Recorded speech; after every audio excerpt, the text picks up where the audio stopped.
All right, so in this chapter what we're going to be exploring is the lighting of a room with exterior light only. So there's actually going to be no light sources in here. I'm not even actually going to be using sunlight for this particular exercise, just sort of the ambient skylights that are around, or skylight that comes through these openings.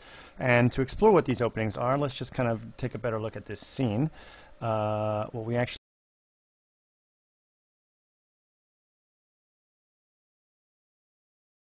central room here where the camera is placed there. We have this kind of wall here with these two openings that go on the side here.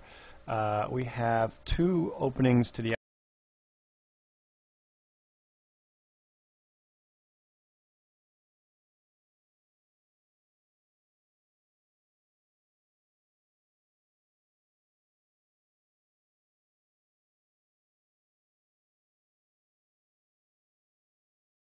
smooth shaded is slight openings all along the edge here, so there's actually like a slot of light that comes all along these walls. So there's actually plenty of spaces for the light to come in.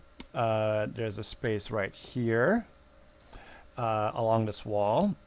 There's these openings here, and then there's these openings in these rooms. So there's lots of room for these things to come in.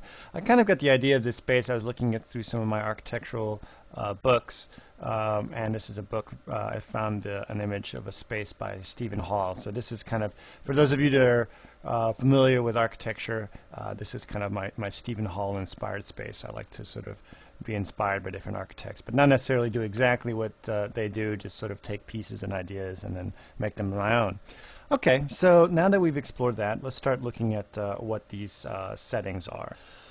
So what we're going to look at is, if we actually look at the shaders, I'm just going to start off, as I always like to do, with just a neutral 50% gray shader, just in the diffuse. And we've kind of done these exercises before, but they're a good way to sort of start the scenario. And that is to actually go into the rendering here. And in our rendering, we're just going to look at what we've got set up. As you know, I like to use the adaptive Quasi-Monte Carlo anti-alias array. If you'd like to use the adaptive, you can use that one as well. But generally speaking, I find this to be better, especially when we're starting to do with glossiness and with some textures. And then I've got my indirect illumination.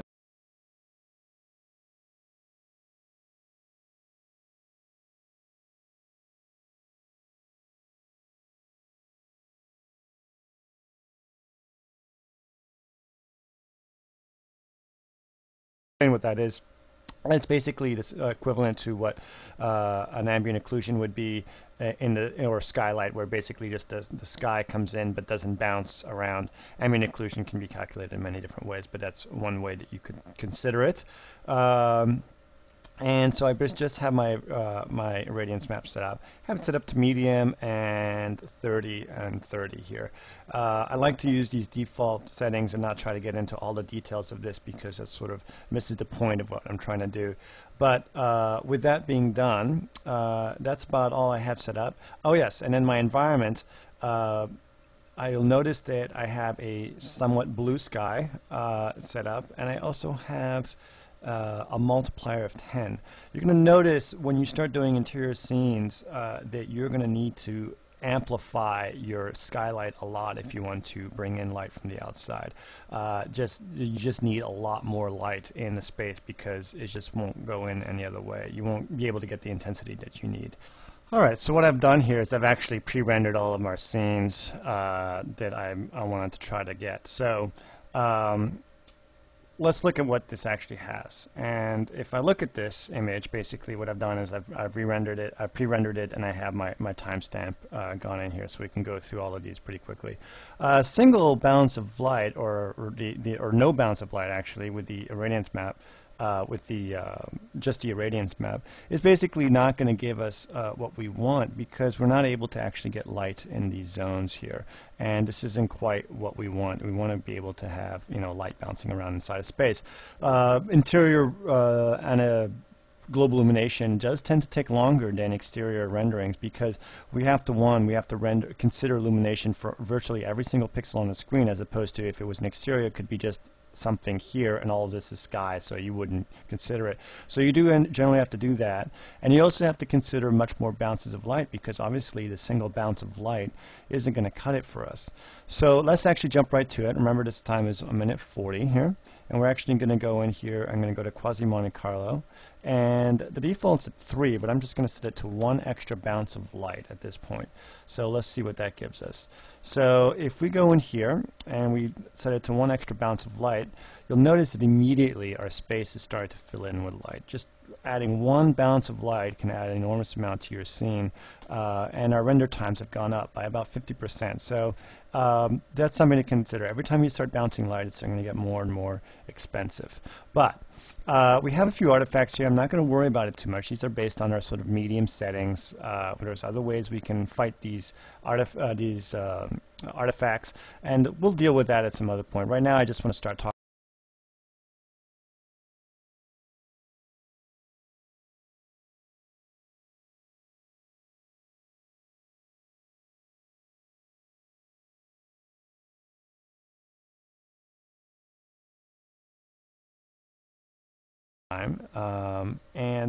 But we will notice that it's immediately started to fill in a lot more, and actually just adding 3 bounces of light, this was 1 bounce and then 3 bounce, it's not just made it brighter, but filled in a lot of the zones a lot more as well. So let's see if we can go even further. Let's take this from 3 and let's go up to 5 bounces. And see if this makes a big difference. And you'll notice 2 things that are starting to happen when we do that. First is it only enhanced it just slightly to go to 5, and really actually here 3, 5, 3, 5. And our rendering times have gone up less in terms of percentage. So V-Ray is getting smarter as it's bouncing more and more light. It knows that it doesn't necessarily need to add more samples. It's still getting the intensity across, but it's reducing the amount of samples. But really, we really don't need more than these amount of light to, sort of give us the coverage that we really need in our space. In terms of the artifacts, you see that they start to get a little better, but we can fight that in another way rather than dealing with it in a more expensive way of bouncing more light around. So let's go back to just a simple 3 bounces of light in our scene, and we're going to do that here. So we'll just go back to 3 bounces of light.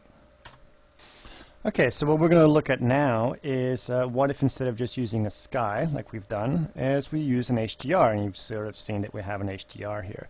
But what you'll notice is that I actually again had to multiply up my HDR a lot when I do this.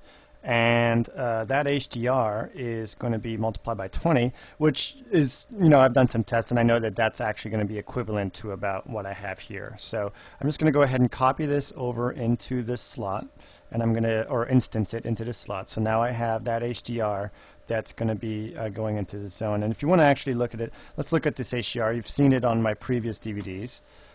Is the one with the big sky on it, and well, let's rotate a little bit so you can see a little bit more about it.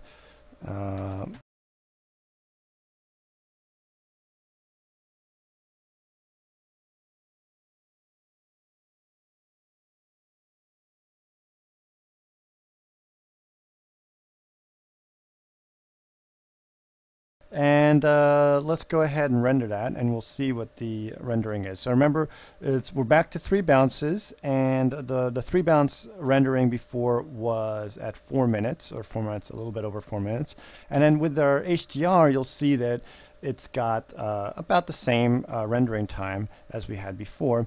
Now what's basically changed is that we had a just strictly blue sky before, and now we have a slightly more yellow. So you'll see that the sun, or whatever the diffused sun of the HDR, is starting to add some color to our zone in here, and it seems to be coming mostly from here. You'll see that basically the sun is probably coming from that window, that direction, which is causing this bright area here, and the sun isn't really affecting here.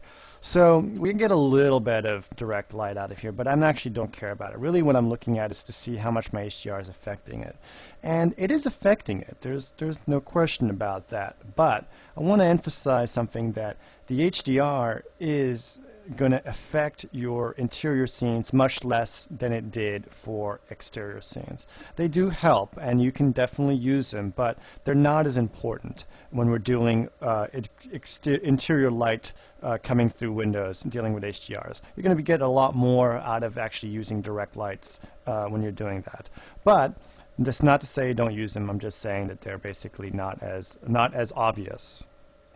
So with that said, let's just analyze what's going on in this scene for a little bit. What is actually illuminating these chairs and these zones and everything else? It's the geometry itself. So really what you got to start thinking about is, if you think about it in terms of, okay, I am lighting a space with no light except for the exterior light, what am I actually doing? The geometry is becoming our light sources. So what you do with this geometry is going to affect the scene completely. For example, if I made this wall brighter, the room would be brighter. All of the room, because this would bounce more light off of it, would be a brighter light across the room. So let's just take that example and let's start thinking about this in terms of objects as light sources. One last thing actually I want to point out about it is, keep in mind as we're doing this the intensity of these different zones. This is kind of like the medium tone, this is the darker zone, and this is a fairly bright zone here, and this is a fairly bright zone here. And that's going to affect our what's going on as well. So let's actually start by taking our ceiling here, and what I'm going to do is I'm going to take the standard material here, and I'm going to make something here, and I'm going to call this red. Okay, and I'm going to take this, and I'm going to take it's actually a red hue, and I'm going to take the saturation all the way up to 255. So I've got a very bright red color, diffuse color that's going on here, and I'm going to go ahead and apply that to my ceiling. So my ceiling's now going to have a red color. And what you're saying is like, okay, I kind of see what's going on. It's probably going to affect the entire scene, this by red. So let's look at what it actually does. So here as it is before, and then here we go by adding some red. Now, obviously, everything has got a slight red tint, but I want a few things to for you guys to notice. The first is that this zone here, where is stronger because it's receiving more direct light. The ceiling is actually not receiving that much light. If it's not receiving that much light, it's not bouncing that much light. So this floor, while it's getting a red tint, is not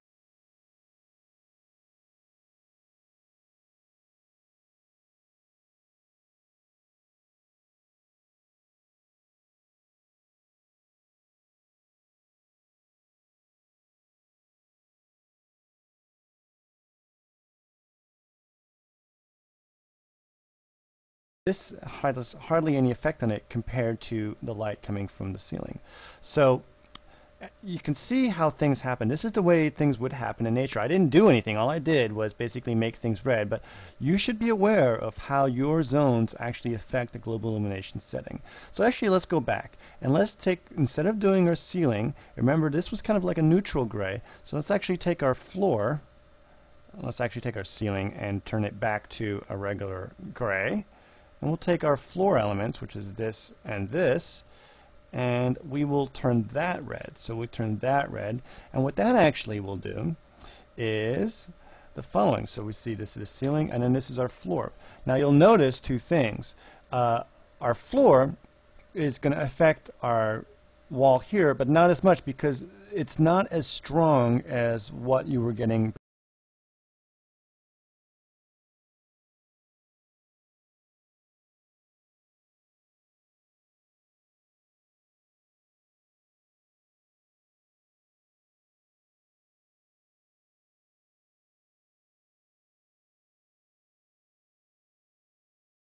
Are different. Now we are starting to get some color bleeding on the bottom, but none here. So again, let's sort of emphasize this. But this wall is actually kind of an important source of light for our scene. We're starting to notice that because it's not getting as affected. So let's actually take this wall and make that a red color. So we'll take that wall. We'll actually ungray these. So what I'm actually going to do is I'm going to select here. I'm going to select the two objects that are not the floor, that are red, and turn those gray. I'm going to take my ceiling here, or my wall back there, and I'm going to turn that red. So now we'll take what is our primary light source actually in this area, which is this wall, and we're going to turn that red.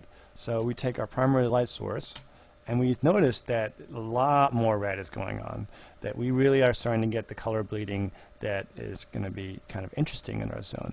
So, and we even get it on the ceiling because it just bounces around everywhere. So where you place your colors and what goes on is very important. And let's actually take this and let's push it even further. Let's say, okay, not only do I want it red, but I want it bright. So let's make another copy of this color, and let's actually make it bright red. So let's make bright red. And what I'm going to do that is going to take this diffuse, and instead of making it a 50% value, I'm actually going to go pump it up all the way to 255. So real bright red color. And this important thing you're going to notice here. Let's take that bright red and see how it affects there's two things I want you to notice. See how it affects the color of the wall, and then see how it affects the color of the space. So we've done that. Notice that our rendering times aren't really going up. We're sort of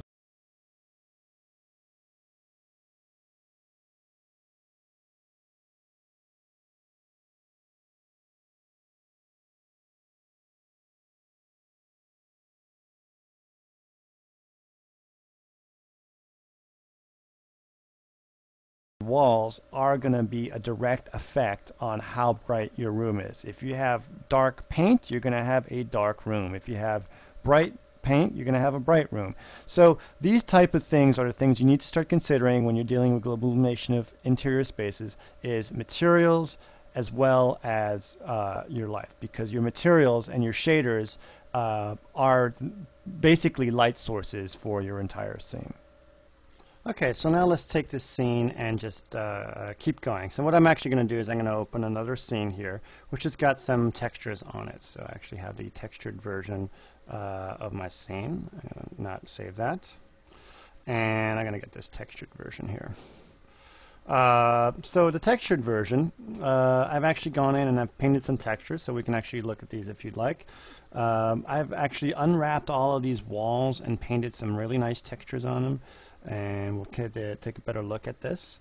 So like for example, this wall here, you'll notice that if I actually open this, you'll see that it's a fully unwrapped wall, and I've got all this zones painted in there, and I've got the dirt smudges on all the corners, and these are important things. So when you're gonna start texturing things, you want to texture them correctly. So unwrap everything, paint all the corners, do all the stuff correctly, and you'll be happier in the end.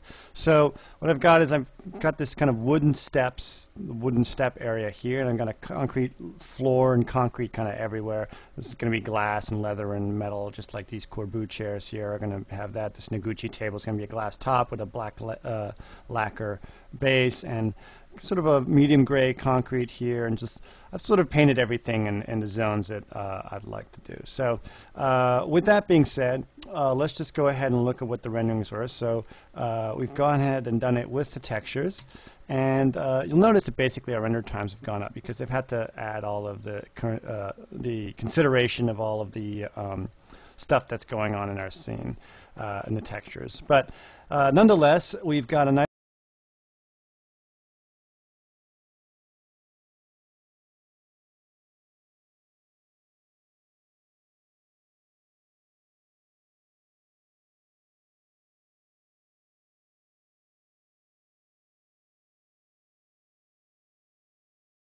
hide them, especially if we bake in the textures. We can sort of hide all the artifacts of here. These little edges that I've done here, I've painted.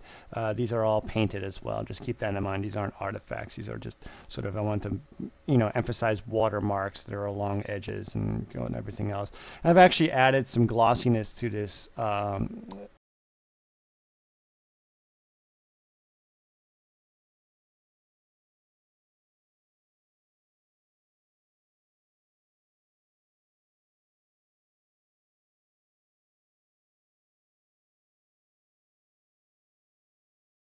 and and we're going to give it, we're going to start going into some more specifics about materials and start thinking about specularity, and as we know, that is a reflection. So we're going to add some reflection to our floor. So let's go ahead and do that, and this is our floor zone here, and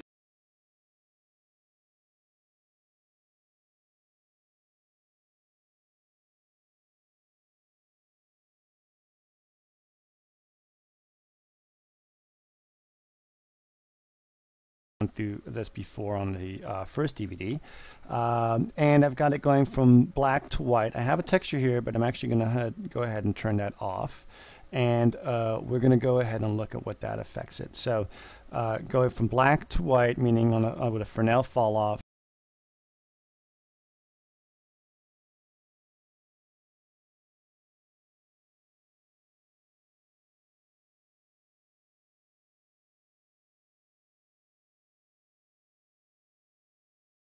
and you'll notice that basically it's added the reflection that we're kind of looking for. And of course our rendering times have gone up again. So this is going to be, these are expensive things to do generally, but add a lot to our floor. Obviously our floor looks kind of flat and dull and just like a concrete dull floor. Now it looks like it's slightly polished and is really starting to emphasize what we want. But one thing I want you guys to notice is that because this is a bright or a medium gray colored floor, we're not getting much out of it in terms of reflection, because a lot of it is being hidden by this diffuse. So one thing we can do is we can actually take this floor and we can make it darker. And I'm going to go ahead here and take that floor, and I've got a dark version that I've painted for that. So I'm going to go ahead and make a dark version of it. And if I do a dark version of that floor, you'll notice that as I render this, what the floor will do is, as it gets darker, our render times have gone up because, or gone down because it doesn't have as much light as bouncing off, but you'll see more reflections. So you can see more reflections on dark objects than you can on bright objects. Same exact thing, all we've done is just darken our floor, so we're actually able to capture more of the specularity of our floor. And that's kind of a good thing, so we're pretty happy about what's going on this scene. But now what we want to do is we want to start breaking this up again. So we want to actually take our floor. This is, this is nice and all, but it's a little bit of an even floor. You don't see, usually like a stained concrete floor, which is what I'm trying to get here, is not that perfect. So we need to break that up a little bit. And we sort of were showing that we were starting to do that, and by putting in these textures. So let's take our reflection, and we go back in here, and let's just make sure we consider this specular map. So let me just show you what this specular map actually is. You'll see it's the same kind of map that we had for our floor, except I'm adding specularity. One thing to make sure you emphasize or you understand is that color with reflection is taken into account. So you can actually colorize, if you want to put it in that way, your reflection, and that makes complete sense when you're dealing with specular. So we've got our specular, and we're going to colorize it slightly via this map. And another thing I want you to emphasize, this is dealing with the intensity. Notice also that actually I'm only adding it to the reflective side. I don't need to add it to here because I want that to go to black for the forward facing. So you only need to add it to the white zone, to the edge zone, which would be here. So make sure you only add the texture map here. Then what it'll do is, if you take the we've added that to the reflection, and all that's actually done is affected the intensity of our reflection. But we can affect not just the intensity of our reflection, but the roughness of our reflection, meaning how things are rough or not rough, via this glossiness here. So I'm actually going to turn that on, and I'm going to turn on the reflective glossiness here. And when I do that, let's just show you that texture. And what that actually is a texture where, let's say, the white zones will actually be sharper reflections and the gray zones will be a rougher reflection. So those are kind of an important part of the reflection process as well. So when you're considering, breaking up the reflections of your zones, don't just do it on the specularity or on the reflection, but you can emphasize your glossiness as well. So Now that we've done that and we've affected both the glossiness and the specularity, let's look at how this affects our floor. So I've gone ahead and done that, and you'll notice that their floor now is starting to emphasize some breakup a lot more. It's starting to look a lot more natural. And it's broken up things where basically you just get these sharper zones, and then it totally smears it, and the intensities are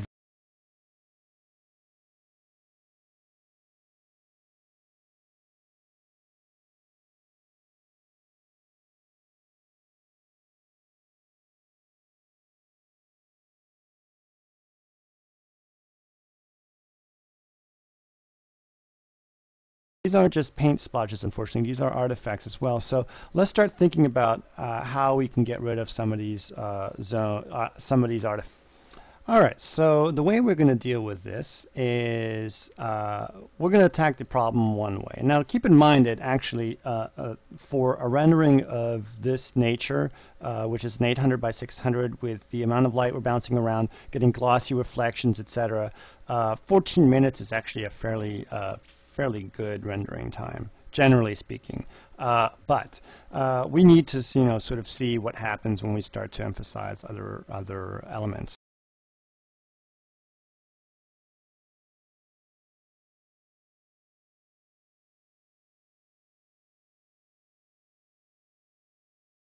Take this out of medium, and basically the difference between medium, you'll see this goes from a -3 to a -1. I'm going to go to a high setting, and that's going to give us a -3 to 0. So that's actually going to give us one more level of subdivision. And we're going to take the amount of subdivided rays and take them from 30 subdivisions to 50 subdivisions. So we're just going to go out and, this is actually the default setting in V-Ray, believe it or not, when it comes in. So it's going to be a good high quality setting. And we're going to go from there. And then we're going to take, everything else I'm going to leave the same. And you'll notice that basically what will happen is that we've gone here and look around for the artifacts, and I'll flip back and forth a little bit to show you guys, and then look at the rendering time. So done here, and our rendering time has gone, pretty far. It's gone up to 37 minutes, but we've managed to get rid of a lot of the artifacts in our ceiling. For example, it's gotten a lot smoother, and in our walls here, they've actually completely gone away, and we're in a much better shape. But one thing I want to show is okay, well that's good, but unfortunately it's become a little more expensive. Still, 37 minutes is extremely doable for practical purposes, but it is, there's actually another way that we can emphasize this. So what I'm actually going to show you is if I open this other scene here, I've got this version that I've done, and I'm going to just show you. I'm not going to talk about it too much. I've done this light cache system for my secondary bounces. I will be talking about light cache in another chapter more specifically, but I'm just going to show you guys what that I've actually used it here, and we can look at it later. So for my secondary bounces, instead of using the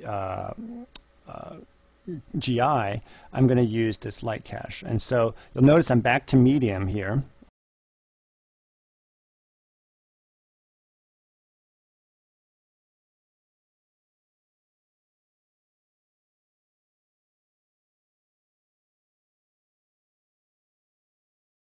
We're down to 11 minutes, and there's very little artifacts on. So it's probably a little bit more artifacts than just barely than we had when we did our high setting. You can sort of see it here. There's a little fewer here, and there's just a little bit more going on in this zone. But our rendering times have gone up substantially. So there are solutions, and we will be getting into the light cache system and deciphering more what that is all about. But I just want to let you know that you can still get your nice low rendering times for your interior scenes using some alternate methods.